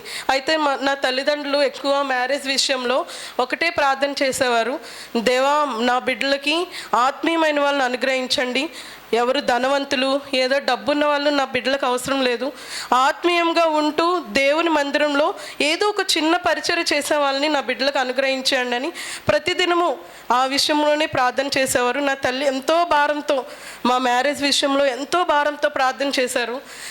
ఆత్మీయమైన వాళ్ళే కావాలి, వాళ్ళని చూసి నేను కూడా అలాగే ప్రార్థన చేసుకునేదాన్ని, దేవా నాకు ధనవంతులు డబ్బున్న వాళ్ళు అలాంటి పెద్ద పెద్ద మ్యాడ్లు ఉన్న ఇలాంటి వాళ్ళు కావాలని నేను కోరుకోవట్లేదు, నాకు ఆత్మీయంగా ఉన్న వాళ్ళని ఇవ్వండి. స్టార్టింగ్లో నేను అలాగే అనుకునేదాన్ని, అందరిలాగే డబ్బు ఉంటే ఏమైనా కొనుక్కోవచ్చు, సరదాగా తిరగచ్చు, పెళ్ళైన తర్వాత సరదాగా ఉండొచ్చు ఇలా అనుకునేదాన్ని. అయితే వీళ్ళు ఎప్పుడైతే అలా ప్రార్థన చేయడం మొదలుపెట్టారో నేను కూడా అది చూసి నేర్చుకొని నేను అదే ప్రార్థన చేసుకున్నాను, దేవా నా మ్యారేజ్ విషయంలో నీ చిత్తం ఏమైందో చెప్పండి, 28 సంవత్సరాలు వచ్చేసాయి ఇంకా పెళ్ళి అవ్వలేదని అందరూ అనుకుంటున్నారు, ఎందుకు వివాహ విషయంలో ఆలస్యం చేస్తున్నారు, దేవా నాకు కేవలం ఆత్మీయంగా ఉన్న వాళ్ళని ఆత్మీయమైన కుటుంబాన్ని నాకు అనుగ్రహించండి, నన్ను చూసుకుంటూ ఆత్మీయంగా ఉంటూ మందిరంలో పరిచర్య చేసే వాళ్ళని నాకు అనుగ్రహించండి అని నేను అప్పటి నుంచి ప్రార్థన చేస్తూ వచ్చాను. చాలా మ్యాచెస్ వచ్చినాయి. అయితే మా అమ్మ వాళ్ళు ప్రేయర్ చేసి, అమ్మ సమాధానంగా లేదు, ఒక్కొక్కసారి దేవుడు కళలు మామూలుగా కళలు వస్తూ ఉంటాయి కదా మనకి, వాటిలోని పాములు కానీ ఏవైనా ఇలాంటివి వస్తూ ఉంటే చాలా కలవరం చెందేవాళ్ళం. అయితే కొన్ని సంబంధాలు దగ్గర వరకు వచ్చేవి పోయేవి. అయితే మేము బాధపడే వాళ్ళం కాదు, ఎందుకంటే దేవుని చిత్తం. మన వివాహ విషయంలో దేవుని చిత్తానికి మనం లోబడి తల్లిదండ్రులు ఎవరినైతే మనకి దేవుని చిత్త ప్రకారం మనకి ప్రార్థన ద్వారా చేయాలనుకుంటారో దానికి మనం అప్పగించుకోవాలి. అలా అప్పగించుకున్నప్పుడే మన జీవితాల్లో మనకు ఆశీర్వాదం. మనకు నచ్చిన వాళ్ళని మన ఇష్ట ప్రకారంగా మనం వెళ్తే అది మనకి ఆశీర్వాదకరంగా ఉంటుందో లేదో నాకైతే తెలీదు. అయితే ఇప్పుడు ఈ మ్యాచ్ వచ్చినప్పుడు నేను ప్రార్థన చేసుకున్నా, దేవా ఏంటి మ్యాచ్ వచ్చింది, ఏం జాబో ఏంటో కూడా నాకు కరెక్ట్గా తెలీదు అని అన్నప్పుడు దేవుడు ఒక విషయం చెప్పాడు, నువ్వేమని ప్రార్థన చేసావు, నీకు ఆత్మీయంగా ఉన్నవాళ్ళు కావాలి, మందిరంలో కొంచెం పరిచయం చేసేవాళ్ళు కావాలి, మళ్ళీ జాబ్ విషయం వాటి విషయం ఎందుకు మాట్లాడుకుంటున్నామని నాకు తలంపు వచ్చింది. అయితే ఈ మ్యాచ్ గురించి వచ్చినప్పుడు చాలా దినాలు మేము దేవుని దగ్గర కనిపెట్టాము.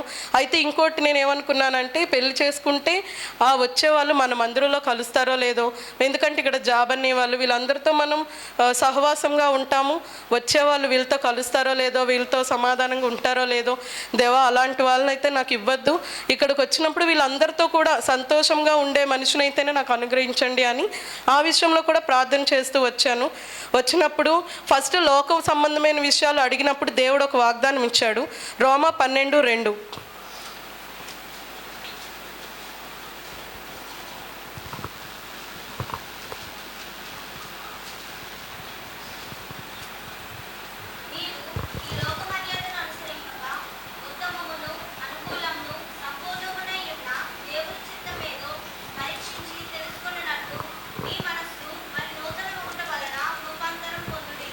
ఈ లోక సంబంధం అంటే దేవా ఏం జాబ్ చేస్తున్నారో, నేను మ్యారేజ్ తర్వాత సరిగ్గా ఉండగలనో లేదో అనుకున్నప్పుడు దేవుడు ఈ వాగ్దానం అనుగ్రహించాడు.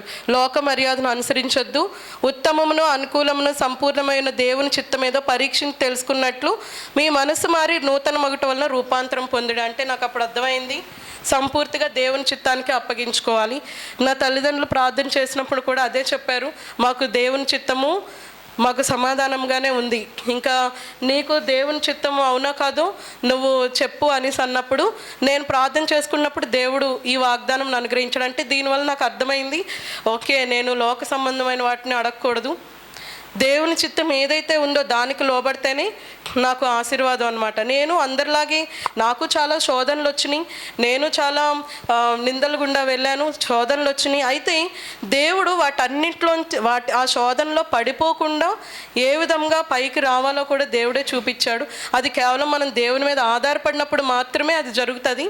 మనంతటా మనం ఏమీ చేయలేము, మన బలం బట్టి మన జ్ఞానమును బట్టి అయితే మనం జీవించలేం. ఎప్పుడైతే ఎప్పుడైతే దేవుడి మీద ఆధారపడతామో అంటే ముందు పడిపోయినా సరే తర్వాత మనకి వాక్యముల ద్వారా, తల్లిదండ్రుల ద్వారా, సేవకుల ద్వారా గద్దించినప్పుడు దాన్ని మనం విడిచిపెట్టాలి, ఒప్పుకొని. నేను అదే చేసినప్పుడు దేవుడు మరలా తిరిగి నన్ను సమకూరుస్తూ వచ్చాడు. అయితే నేను ఇంకా సాటిస్ఫై అవ్వలేదు, లోక సంబంధమైన విషయాలు వదిలేయమన్నాడు దేవుడు, దేవుని చిత్తం అంటున్నాడు అని ఇంకా ప్రార్థన చేసుకుంటే దేవుడు ఇర్మియా 29:11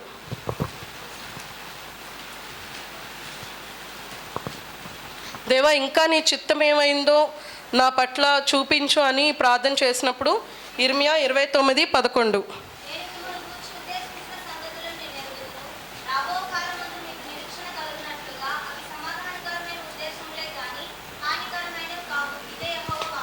అయితే దేవుడు ఈ వాక్యంతో మాట్లాడాడు, అవి సమాధానకరమైన ఉద్దేశంలే కానీ హానికరమైనవి కావు అంటే. అప్పుడు నాకు అర్థమైంది, దేవుని చిత్తానికి సంపూర్తిగా లోబడితే మనకి సమాధానకరమైనవి, అవి ఎప్పటికీ హానికరమైనవి కావు. ఈ మనకి ఇష్టమైనదని, మనకి నచ్చిన వారని, మన తల్లిదండ్రులకు వ్యతిరేకంగా ఆ విధంగా నేను పోయి ఉంటే ఈ దినమని నేను సమాధానకరంగా ఇలాగ ఉండేదాన్ని కాదేమో. నాకు నచ్చినట్టు, నా నచ్చిన త్రోవలో పోతూ నాకు వాళ్ళు నచ్చారు వీళ్ళు అలా ఆ రీతిలో కానీ నేను ఈ వివాహ విషయంలో నిర్ణయం తీసుకొని ఉంటే నేను ఈరోజు ఈ విధంగా సమాధానకరంగా ఈ సంతోషంతో మీ మధ్య ఉండేదాన్ని కాదేమో. సేవకులు ప్రార్థనలు చేసి, తల్లిదండ్రుల ప్రార్థన వలన దేవుని ఉద్దేశంతో ఈ యొక్క మ్యారేజ్ని దేవుడు జరిగించాడు. మ్యారేజ్ తర్వాత కూడా కొన్ని పరిస్థితులు కూడా నేను వెళ్ళాను. నేనేమి ఏమీ జరగలేదని నేను చెప్పను. కొన్ని పరిస్థితులు గుండా వెళ్ళాను, అంటే మరీ భయంకరమైన పరిస్థితులు కాకుండా కొన్ని కలవరములు గుండా నేను వెళ్ళాను. అయితే మా తల్లిదండ్రులు ఒక్కటే మాట చెప్పేవారు, ఎటువంటి పరిస్థితులు వచ్చినప్పటికీ దేవుని మీదే ఆధారపడు, దేవుడు ఒక్కడే నీకు చేయగలడు. మాకు చెప్పినా, నువ్వు ఫోన్లు చేసి మాతో ఇలా ఉంది అలా ఉంది అని చెప్పినా మేమేమీ చేయలేము. నువ్వు ఏ పరిస్థితి వచ్చినప్పటికీ కూడా దేవుని దగ్గర మోకరించి ప్రార్థిస్తేనే దేవుడు నీకు ఏదైనా సొల్యూషన్ చూపిస్తాడు అనేసి అన్నప్పుడు ఎక్కువగా దేవుని మీద ఆధారపడేదాన్ని. ఒక్కదాన్ని ఉండడం వల్ల ఎక్కువగా ఆ టైంలో ఫోన్ చూస్తా గడిపేదాన్ని. మార్నింగ్ వెళ్ళిపోయి ఈవినింగ్ వచ్చేవారు. ప్రార్థన అవి కొంచెం ఇంకా అలాగా పెళ్ళైన తర్వాత కొంచెం వెనక పెట్టేశా. ఎందుకంటే అక్కడ తల్లిదండ్రులు లేరు, ఎవరు చూసేవాళ్ళు లేరు, నేను ఒక్కదాన్నే కదా. ఇంకా అలా కొంచెం వెనక పెట్టాను అనమాట. వెనక పెట్టి రోజంతా కూర్చొని ఫోన్ చూస్తూ ఉండేదాన్ని. నెట్ అయిపోతే ఫోన్ చేసి నాకు నెట్ బ్యాలెన్స్ వేయించు, నెట్ అయిపోయింది అని చెప్పి అలా నెట్లో అలా చూస్తూనే ఉండేదాన్ని. ఒక్కదాన్ని ఉండేది కదా, ఏం తోచేది కాదు. అప్పుడు నాకు మా అమ్మని ఎవరు ఫోన్ చేసినప్పుడు ఒక్కదాన్ని ఉంటే ప్రార్థన చేసుకోవచ్చు కదా, బైబిల్ చదువుకోవచ్చు కదా అంటే మనకి అవి ఇంపుగా ఉండేవి కాదు. ఎప్పుడు ఆ ఫోన్లో ఏవో వస్తాం, బైబిల్ తీద్దాం అనుకున్నా మనకి ఫోన్ ఆకర్షిస్తూ ఉండేది. ఫోన్లో ఏవో వస్తాయి కదా, ఒక అరగంట చూడు, అరగంట చూసిన తర్వాత అప్పుడు బైబిల్ చదువుకో. ఇలా నా జీవితంలో పెళ్ళైన తర్వాత కొంచెం దేవుణ్ణి పక్కన పెట్టేశాను. ఎవరికి తల్లిదండ్రులకు తెలియకపోయినా నాకు తెలుసు ఆ విషయం. కొంచెం అంటే మందిరానికి, ప్రేయర్లకి, బైబిల్ స్టడీస్కి వెళ్ళకపోవడం, మందిరం 10 గంటలకైతే 11:30కి అలాగ రెడీ అయ్యి వెళ్ళడం. ఎందుకంటే మనల్ని ఇక్కడలాగా సమయానికి రాలేదేమని అడిగేవాళ్ళు లేరు, గద్దించేవాళ్ళు లేరు కదా అని ఇంకా నచ్చిన టైంకి వెళ్తూ వస్తూ ఉన్నాను. అయితే ఇంక తర్వాత అలా జీవితం కొనసాగుతూ వస్తుంది. అయితే ఒకరోజు అక్కడ దైవ సేవకులు ఇమాన్యుల్ అన్న నన్ను పిలిచి ఇప్పుడు కొత్త మందిర్లో ఉన్నప్పుడు పిలిచారు. ఎందుకంటే రోజు ఒక అరగంట లేట్గానే వెళ్తున్నాను నేను. 8 అంటే 8:30కి వెళ్ళేదాన్ని, 7 అంటే 7:30, 10 అంటే 10:30. అదేంటి చిన్నప్పటి నుంచి మనసులో అనిపించేది, చిన్నప్పటి నుంచి సమయానికి వెళ్ళడం నేర్చుకున్నావు కదా, సమయానికి వెళ్ళకపోతే దైవ సేవకులు, తల్లిదండ్రులు గద్దించేవారు కదా, ఇవన్నీ ఏమైపోయాయి, ఎందుకు మర్చిపోయాను అనుకునేదాన్ని. కానీ ఒక అరగంట ఎలాగైనా 45 మినిట్స్ లేట్గా, ఎందుకంటే అడిగేవాళ్ళు లేరు, అక్కడ జనం చాలా ఎక్కువ, ఒక 700 మెంబర్స్ లాగా వస్తారు. వెళ్ళి ఏదో ఒక మూల కూర్చుండిపోతే మనల్ని ఎవరు చూడరు, ఎవరు అడగరు కదా అని అలాగే కంటిన్యూ అవుతా వచ్చా. అయితే మొన్న ఒకసారి అన్న ఒక లాస్ట్ ఇయర్ నన్ను పిలిచారు. పిలిచి నీ మీద ఒక నేరారోపణ చేస్తున్నాను అన్నారు. అమ్మో నేనేం చేశాను, ఎంతమంది జనంలో నేనేం నేరం చేశానని నా మీద నేరారోపణ చేస్తున్నారు అనేసి అనుకున్నా. నువ్వు డేవిడ్ గారి దగ్గర పెరిగొచ్చావు కదా అని అడిగారు. అవునన్నా అన్న. మరి నువ్వు డేవిడ్ గారి దగ్గర పెరిగొచ్చినప్పుడు అక్కడ సమయాన్ని పాటిస్తారు కదా, నువ్వేంటి 45 మినిట్స్ లేట్గా వస్తున్నావు అన్నారు. అంటే అంతమంది జనంలో కూడా మనం ఈ సంఘంలో పెరిగెళ్ళామంటే అంతమంది జనంలో కూడా మనల్ని గమనిస్తారనమాట అని అప్పుడు నాకు అర్థమైంది. అక్కడ తక్కువ మంది జనం రారు, చాలామంది వస్తారు. అందరిలో కూడా నేను ఎప్పుడు వస్తున్నాను అనే విషయాన్ని ఆయన గమనించారు. ఎందుకంటే ఈ సంఘంలో పెరిగొచ్చింది కదా, ఎలా ఉంటుంది చూద్దాము అని అంటే నేను అన్నా, లేదన్నా కొంచెం లేట్ అవుతుంది అంటే, ఇది మళ్ళీ రిపీట్ చేయకు, రిపీట్ చేస్తే నేను కంప్లైంట్ చేస్తాను అనేసి అన్నా. సరే అన్న, ఇంకోసారి నేను లేట్గా రాను అన్న. తర్వాత ఒక 10 minutes లేట్గా వెళ్ళా. అప్పుడు అన్నారు 10 minutes అంతేగా, ఇంకొంచెం ముందొచ్చేస్తావు కదా అనేసి అన్న.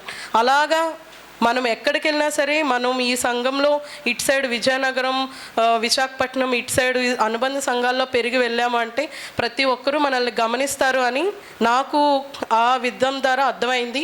ఎందుకంటే ఇక్కడ సమయాన్ని పాటిస్తారు, ఇక్కడ యవ్వన కాలంలో గద్దించబడతారు, మంచి మార్గంలో నడిపించబడతారని మనకి తెలియదు, కానీ అటువైపు చాలామందికి తెలుసు.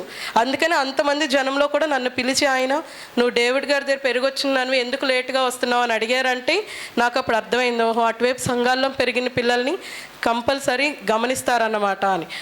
తర్వాత అదొకటి జరిగింది. మళ్ళీ నేషక్క అన్నకు చెప్పారనమాట, ఏంటి తబిత చాలా గట్టిగా పాటలు పాడుతుంది, పక్కన ఎవరైనా తప్పు పాడుతున్నారంటే వేరే వాళ్ళు ఆపేస్తుంది, పాడదు అంటే. మళ్ళీ అప్పుడు ఏమన్నారంటే, డేవిడ్ గారి దగ్గర పెరిగొచ్చారు కదా, ఆ మాత్రం పాటలు పాడతారు, పాడకుండా ఉంటారా అన్న. అంటే వీళ్ళకి మన వైపు పెరిగిన పిల్లలు ఈ విధంగా ఉంటారు, యవనస్తులు ఈ విధంగా ఉంటారని వాళ్ళకి అందరికీ తెలుసు. అంటే ఇక్కడ మనల్ని గద్దించేటట్టు, ఇక్కడ మనల్ని సరిచేసేటట్టు చిన్నప్పటి నుంచి వేరే సంఘాల్లో అంతగా పట్టించుకోరు. మనం ఈ సంఘాలని కలిగి ఉండడం ఇది నాకు అనుకున్నాను అప్పుడు నేను, ఇలాంటి సంఘాల్లో ఇలాంటి దైవ సేవకుల మధ్య నేను పెరగడం నాకు చాలా ఆధిక్యత అనమాట అని నేను చాలా సంతోషపడ్డాను. అయితే దేవుడు నాకు అక్కడ పరిచర్ని కూడా ఇచ్చాడు, సండే స్కూల్ పరిచర్ని. నేను అనుకోలేదు ఇస్తారు అని. అయితే వాళ్ళు మన ప్రవర్తనని దాన్ని గమనించి ఇచ్చారు. అయితే అది నా ఆధిక్యత కాదు. నేను చిన్ననాటి నుంచి నేను సేవకుల దగ్గర, తల్లిదండ్రుల దగ్గర ఏదైతే నేర్చుకున్నానో ఆ భయంతో నేను అక్కడ జీవించబట్టి వారు నాకు పరిచర్య కూడా ఇచ్చారు. అయితే సండే స్కూల్లో పాటలు పాడే పరిచర్య ఇచ్చారు. మొన్న VBS పరిచర్య ఇచ్చినప్పుడు నేను చాలా భయపడ్డా, ఎక్కడ నేను నిలబడలేదు ఇప్పటి వరకు, నేను ఎలా నిలబడతాను, రాత్రంతా నిద్ర పట్టలేదు. అయితే దేవుడు నిలబడింది. నేను ఎలా నిలబడ్డానో నాకు తెలీదు, ప్రేయర్ చేసుకున్నా. ఆ వాక్యం అంతా తర్వాత నేను విన్నప్పుడు నేను చెప్పానా ఈ వాక్యం అనుకున్నా. అంటే దేవుడి మీద మనం ఆధారపడినప్పుడు దేవుడు ఆ కార్యాన్ని నెరవేరుస్తాడు అని నాకు అప్పుడు అర్థమైంది. అయితే నేను ఇంకనూ పర్ఫెక్ట్గా ఉన్నానని నేను చెప్పను. ఒక్కొక్కసారి బైబిల్ చదవను, ఒక్కోసారి ప్రార్థన చేయను. అంటే స్కూల్కి వెళ్ళి వస్తున్నప్పుడు అలసిపోయాము అని చెప్పి బైబిల్ తీసిన శరీరం ఒక పక్కన శోధిస్తూ ఉంటుంది, నువ్వు అలసిపోయావు కదా, నువ్వు ఇప్పుడు ఏం బైబిల్ చదువుతావు, ఇప్పుడు ఏం ప్రార్థన చేస్తావు, కొంతసేపు పడుకో అంటే నేను శరీరం మాట విని ఒక్కోసారి పడుకుని పోతూ ఉంటాను. ఫ్యామిలీ ప్రేయర్ ఒక్కోసారి కలిగి ఉండవు, ఒకసారి బైబిల్ చదవను, ఒకసారి ప్రార్థన నిర్లక్ష్యం చేస్తాను. అయినప్పటికీ దేవుడు ఆయన కృపను చూపిస్తూ వస్తున్నాడు. అయితే నా యొక్క ఆశ ఏంటంటే, నీ చిన్నప్పటి నుంచి నేను దేవుని భయంలో పెంచాలి. అన్న కూడా పరిచర్య చేస్తారు, కీబోర్డ్ వాయిస్తారు యూత్ మీటింగ్లో. నాకు దేవుడు పరిచర్య ఇచ్చాడు. అయితే ఆ పరిచర్యను మా జ్ఞానమును బట్టి కాకుండా దేవుని మీద ఆధారపడుతూ రాబోయే దినముల్లో దేవుని కొరకు సాక్షిగా నిలబడి, ముందున్న దినముల్లో ఏమాత్రము దేవుని విడిచిపెట్టకుండా నేను నా కుటుంబం దేవుని కొరకు సాక్షులుగా ఉండేటట్టు నా కొరకు ప్రార్థించండి. Praise the lord.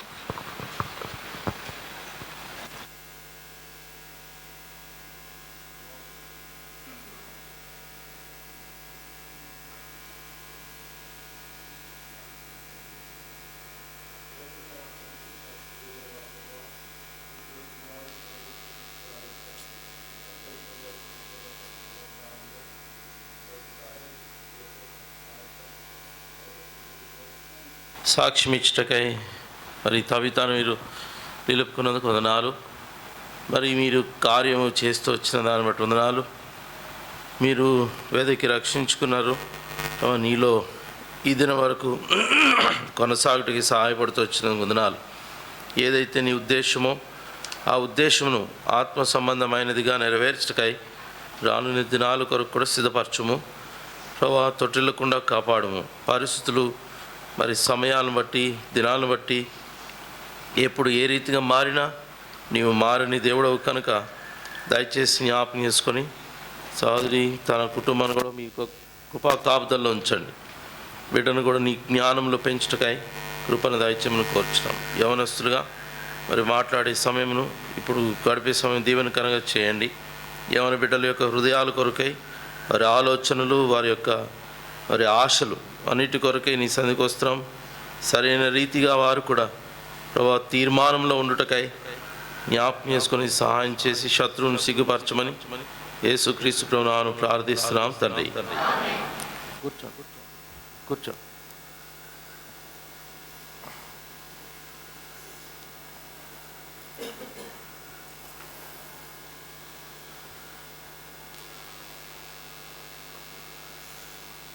పదిహేనో అధ్యాయం యోహాను సువార్త.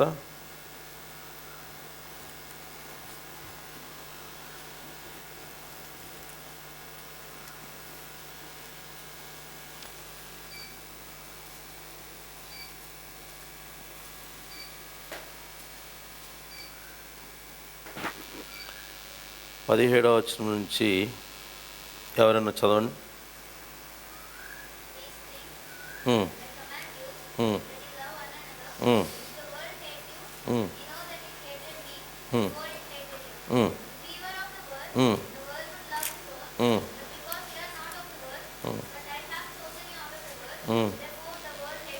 తెలుగులో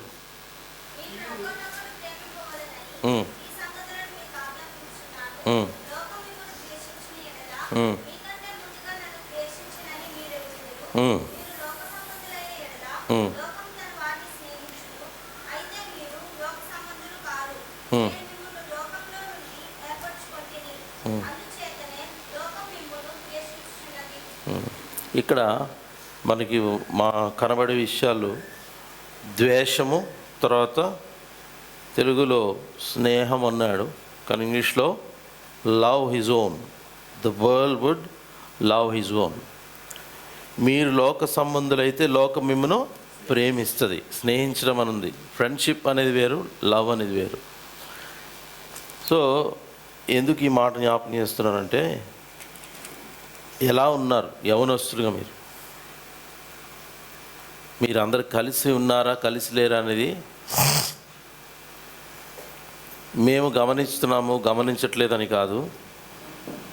ప్రవర్తించి జీవిస్తున్న నువ్వు, దేవుడు నిన్ను గమనిస్తున్నాడు, దాన్ని బట్టే నీకు కూడా ఫలం ఉంటుంది అనే కాన్షియస్నెస్ ఉండాలి, ఆ మెలకు ఉండాలి, వాచ్ఫుల్నెస్ ఉండాలి. ఎందుకంటే వీళ్ళతో మేము కలవము, వాళ్ళతో మేము కలవము.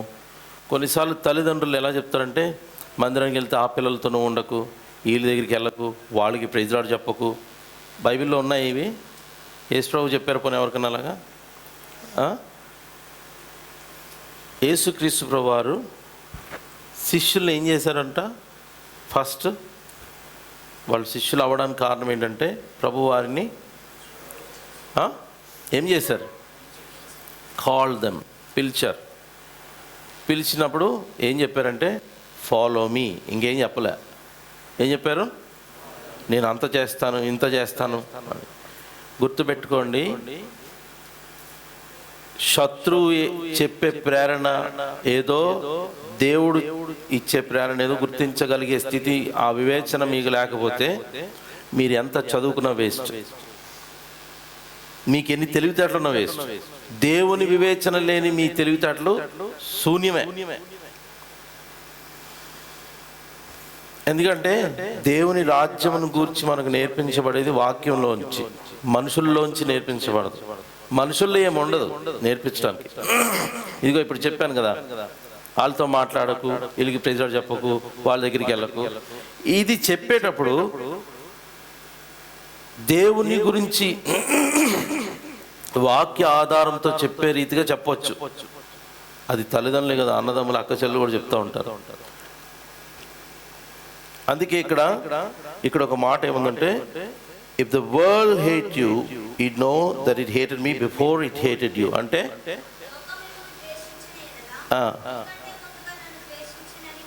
అది మనం ఏం ఫీల్ అవుతాం? వాళ్ళు మనల్ని ద్వేషిస్తున్నారు, వీళ్ళు మనల్ని ద్వేషిస్తున్నారు, ఇదే పని, ఇదే బాధపడ్డాం. దేవుడు ఉన్నాడా అంటే ఉన్నాడు, కానీ నీకు పనికిరాడు. ఎవరు ద్వేషించిన దేవుడు ద్వేషించలేదు కదా. తర్వాత వచ్చేం చెప్తుంది,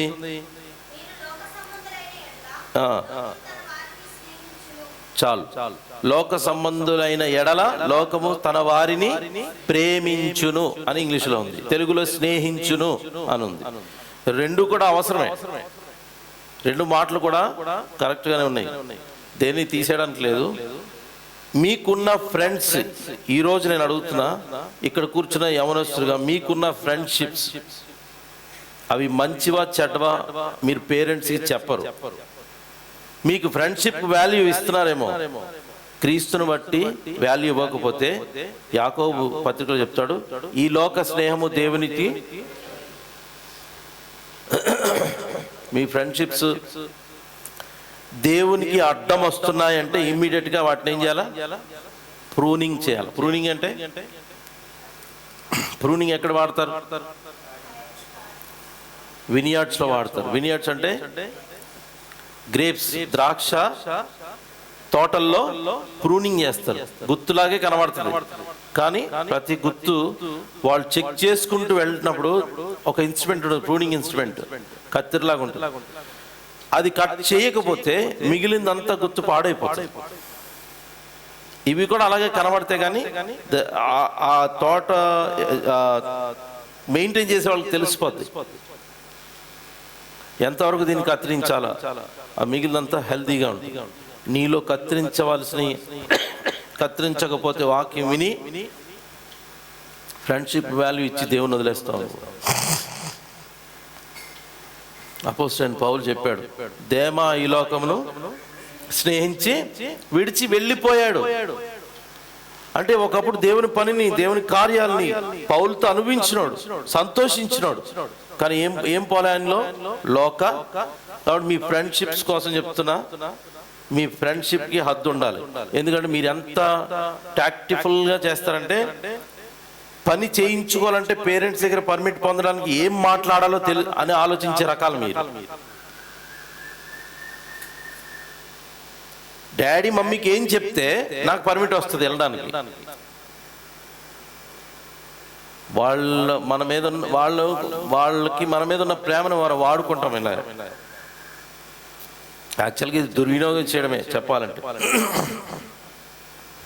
కాబట్టి మీ ఫ్రెండ్షిప్స్ విషయంలో మాత్రం నువ్వు క్లాస్మేట్స్తో ఉండు, వాళ్ళ ఫ్రెండ్స్ అవ్వు, బెస్ట్ ఫ్రెండ్స్ ఎవరవు, నీవు దేవుని నుంచి వెళ్ళిపోతున్నావా లేదా చూసుకోకపోతే నీ నాశనం ఎవరు తప్పించలేడు. నేను ఇంతకుముందు చెప్పాను, నేను చదువుకుంది తక్కువ, అంటే స్కూల్ లైఫ్ తక్కువ, కాలేజ్ లైఫ్ లేదు, కంప్యూటర్ ఇన్స్టిట్యూట్ లైఫ్ ఉండేది. దానిలో ఒకసారి నేను కంప్యూటర్స్ నేర్చుకున్న ఆరంభ ఫస్ట్లో 2000 ఆ టైంలో, ఇప్పుడు వచ్చినవి ప్లాట్ఫామ్స్ కాదు, అప్పుడు ఫస్ట్ ప్లాట్ఫామ్స్ వేరు ఉండేవి. వాళ్ళు క్లాస్ మొత్తం ఇంక్లూడింగ్ ఫ్యాకల్టీతో సహా మ్యారేజ్కి రావాలని అనుకున్నారు.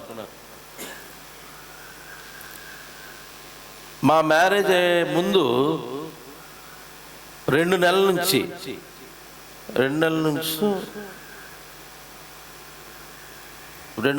అనుకుంటున్నాను,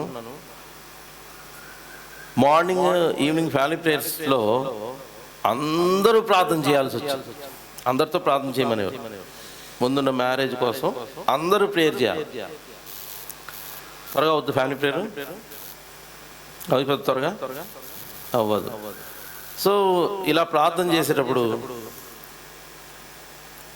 ఆ టైంలో స్పాండిలైటిస్ ఎక్కువయ్యి బండి మీద వైజాగ్ విజయనగరం తిరుగుతూ ఉన్నాం డాడీతో, నేను కూడా. ఒక ఫైనల్ డే, నెక్స్ట్ వీక్లో మ్యారేజ్ ఉంది, వైజాగ్ వెళ్ళి వస్తున్నాం. మధ్యదారిలో వెహికల్ నాకు ఇచ్చేసారు, నేను డ్రైవ్ చేయలేనని చెప్పేశారు. చాలా పెయిన్ వచ్చేసింది, ఆగిపోయారు, బండి ఆపేశారు. నేను ఎప్పుడు వెనకాల కూర్చోబెట్టుకొని డ్రైవ్ చేయలేదు, ఫస్ట్ టైం అది. ఎందుకంటే వెయిట్ ఉన్న బాడీ వెనకాల ఉండి వెయిట్ తక్కువ ఉన్న ముందు కూర్చుంటే ఫ్రంట్ వీల్ పైకి లేచిపోతుంది. చాలా కేర్ఫుల్గా డ్రైవ్ చేయాలి. ప్లస్ నాకు ఏంటంటే చేయాలంటే డాడీ చేయాలి కానీ నేను చేయకూడదు, వచ్చినా సరే అదొక ఘనతగా ఫీల్ అయ్యేవాడిని డాడీ చేస్తే. కానీ అక్కడే తప్పలేదు. ఎందుకు ఇదంతా చెప్తాను. మ్యారేజ్ 2 days ఉండగా నేను డాడీని అడిగాను. అప్పటికి నెక్ బెల్ట్ పెట్టుకొని ఉన్నారు. ఏమని అడిగానంటే, క్లాస్లో ఉన్న ఫ్రెండ్స్గా ఉన్న వాళ్ళు క్లాస్మేట్స్ వస్తానంటున్నారు, పిలుస్తాను. అప్పటికి చాలామంది వచ్చున్నారు. కాంపౌండ్లో పని జరుగుతుంది. అది ఈవినింగ్ టైం. అంటే వద్దు అన్నారు. వాళ్ళేమో నేను పిలుస్తానని అవతల చూస్తున్నారు. వాళ్ళు ఎక్కడ నాకు హాని చేయలేదు, చాలా సపోర్టివ్గా ఉండేవారు క్లాస్లో. ఇంకోటి, సియోన్ గీతాలు పాటలు పాడించుకుంటూ ఉండేవారు. ఏదో ఒక సందర్భంలో పాటలు పాడాలంటే, నేను పాట పాడమంటే సియోన్ గీతాల్లో పాట పాడితే ఒక పాట అంతా పాడించుకున్నారు, ఒక చరణం పాడి ఆపేస్తే. అలా మళ్ళీ అడిగి పాడించుకున్నారు. సో ఇలాగ వాళ్ళు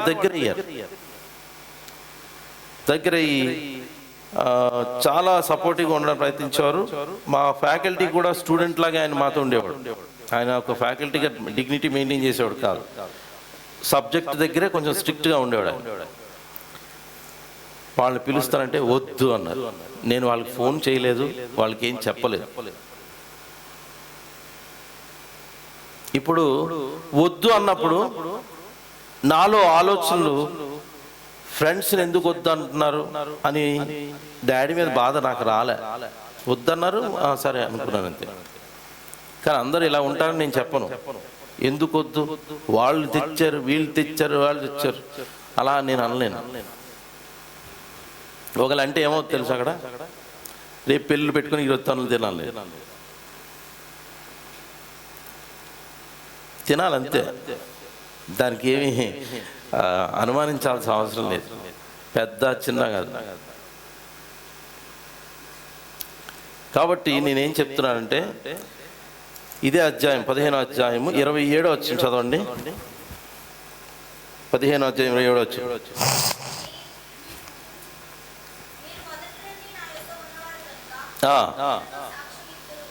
ఏమంటున్నారు? మీరు మొదటి నుండి నా యొద్ద ఉన్నవారు గనుక మీరును. కాబట్టి యవనస్తులు కూడా సాక్ష్యం ఇవ్వడానికి రెడీ అవ్వండి. ఎప్పుడు ఎవరిని పిలిచినా, ఎక్కడ పిలిచినా, అది ఏ మీటింగ్ అయినా, మాది వేరే ఊరు, మాది ఈ ఊరు చెప్పింది కదా. ఇప్పుడు ఎలా దొరికించాలో ఎవరికి తెలుసు? నాకు తెలుసా? చెప్పండి. నేనే మామూలుగా చెప్పాను, దేవునికి తెలుసు. మేము చాలా తెలివైన వాళ్ళం అనుకుంటాం కదా. నేను జ్ఞానిని కదా అని నీవు ఎక్కడ దేవుడు పట్టుకోవాలో ఆన్ స్పాట్లో దొరుకుతాం. కాబట్టి దేవునితో చిన్నప్పటి నుంచి ఉండడమే ఆరంభం. అంటే ఇంతవరకు ఏమి నేర్చుకున్నారనేది సాక్ష్యం ఇవ్వాలి. అందులో శిక్ష ఉండొచ్చు, మేలుండొచ్చు, తప్పిపోవటం కావచ్చు, తిరిగి నిలబడడం కావచ్చు. ప్రభు ఏం చేశాడు? నిలబడడానికి ఆయన సాయం చేస్తే నిలబడతాం, లేకపోతే నిలబడం. తిరిగి లోకం పూర్తిగా. అందుకే ఈ లోకమును స్నేహించొద్దు, లోకంలో ఉన్న వాటిని వెతకొద్దు, కనబడుతున్నాయని వెతకొద్దు, దేవునికి ఇష్టం లేకపోతే అసలు వెతకొద్దు. ఆడపిల్లలు చెప్తున్నాను, మీరు వేసుకునే బట్టలు, లిల్లీ నీకు కూడా వేసుకునే వస్త్రాలు పవిత్రంగా ఉండకపోతే మీరు ఎంత భక్తి చేసిన ప్రయోజనమో ఉంటుందా? అదే పని నేను చేస్తే, నేను చిరిగిపోయిన ప్యాంట్లు వేసుకుని ఫ్యాషన్ అని వస్తే ఏమంటారు మీరంతా? దేవుని దగ్గర నాకైనా మీకైనా ఒకటే రూల్ ఎవరికి మారలే. దేవుడు మార్చాడా? ప్రధాన యాజకుడు అహరోనికి వస్త్రం ఇచ్చాడు. ఆ వస్త్రం ఎవరికైనా ఇచ్చాడు? దేవుడు ఇచ్చాడా? ఈవెన్ మోషే కూడా అది వేసుకోలేదు. ఒక ఆయనకి. నీకు కూడా దేవుని దగ్గర ఒక యూనిక్నెస్ అనేది ఉంది, ఇచ్చాడు నీకు అది కనబట్టలే, లోకం కనబడుతుంది. మారుమనసు పొందామంటే పొందేమో, వాటితో పాటు ఈ కూడా ఏమంటారు, ఉద్యోగంలో ఇంక్రిమెంట్లు వస్తాయంట, అలాగే ఈ కూడా వస్తా ఉంటాయి వెనకాల. అర్థమవుతుంది అందరికీ? మీరు ధరించండి, కానీ అవి ఆత్మీయంగా మిమ్మల్ని చూపించవే. చక్కగా ధరించవచ్చు, దాన్ని ఏమన్నా ఆభరణాలు పెట్టుకున్నా సరే ఇబ్బెట్టుగా కాదు, మితముగా అన్నీ ఉంటే ప్రభువుకి అన్ని విషయాల్లో మీ వల్ల మహిమ మీరు మాట్లాడకపోయినా వస్తుంది. అదే మీ జీవితాలకు ఆశీర్వాదం. అందుకే ఆడపిల్లలకు చెప్తున్నా, పేరెంట్స్ కొన్నిసార్లు బలవంతం చేసి మనల్ని ఏం చేయొచ్చు, వాళ్ళు ఇలా చేశారు కాబట్టి ఇలా చేస్తే బాగుంటుంది వాళ్ళు బాగుంటుంది అంటున్నారు, కానీ దేవునికి బాగుగా లేనప్పుడు దాన్ని కూడా మనం జీవించే విధానం ఎలా ఉంటుందంటే, మనకు నచ్చితే ఎవరికి నచ్చక్కర్లేదు, మనకు నచ్చకపోతే ఎవరికి నచ్చిన వద్దు. ఇది మారు మనసు పొందిన వాళ్ళు బతుకు కాదు. ఇది నీకు నచ్చక్కర్లేదు, దేవునికి నచ్చాల. నువ్వు నీ అందం ఎవరిచ్చారు? ఎరా బాయ్స్ ఎవరిచ్చారు? అస్తమానం తల దూకోవడం చేతితో ఎవరు నేర్పించారు? దేవుడు నేర్పించాడు కదా. అయ్యన్న ఎక్కడ చూసి నేర్చాం? ఇక్కడ సౌండ్ ఉండదు మనకి కదా. ఆలోచించండి, దేవుని కోసం ఘనముగా తయారవ్వండి, కానీ లోకంగా కనబడదు, ఆత్మీయంగా కనబడదు. దానికోసం ఎంత ప్రయాసపడినా పర్వాలేదు. ప్రార్థన చేసుకుని. ప్రేమగల మా తండ్రి, పరిశుద్ధమైన మా ప్రభువా, యవనస్తుల కొరకు మీకు ఇచ్చిన సమయాన్ని బట్టి వందనాలు. వారు మీకు తమ జీవితాల్లో ప్రాధాన్యతనిచ్చుటకై సాక్ష్యం ద్వారా మీరు మరి వివరిస్తూ వచ్చినారు. వారు కూడా దాన్ని పాటించి దేవుని యొక్క మెప్పు, మనుషుల దయ, దేవుని దయలో వర్ధిల్లే రీతిగా వారిని సిద్ధపరచమని ప్రార్థన చేస్తుంది. సైతాను వారిని ప్రేరేపిస్తాడు, శోధిస్తాడు. ప్రభా, దయతో మీరు కాపాడమని ప్రార్థిస్తున్నాం. కృప చూపించమని.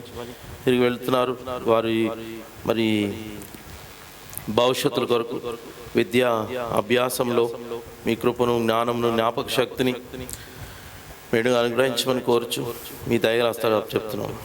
మరి శుక్రవారం జరగబోయే యూత్ రిట్రీట్ కొరకే మమ్మల్ని సిద్ధపరచండి. దేవా, సహాయం చేయండి. ప్రతి విషయంలో కృప చూపించండి. శత్రువుని సిగ్గుపరిచి మీకు మహిమకరంగా పరిచయను జరిగించి మహిమ పొందమని కోరుచున్నాం. దేవా, అనేక యవన బిడ్డలు మార్పు చెందుటకు నీ యొక్క సేవా పరిచయలో వారు క్రీస్తు కొరకై ఏమైనాను చేయుటకు సజీవ యాగముగా వారు అర్పించుకొని మరి ప్రాక్టికల్గా వారు నిన్ను ప్రేమించేవారుగా రోషముతో సిద్ధపరచమని, అంధకార శక్తులను బంధిస్తూ వారి గమ్యం సురక్షితం చేర్చమని యేసుక్రీస్తు నామమున ప్రార్థిస్తూ వేడుచున్నాం తండ్రి. Now may the grace of our Lord Jesus Christ and the fellowship of the Father, Son and the Holy Ghost be with us now and forever.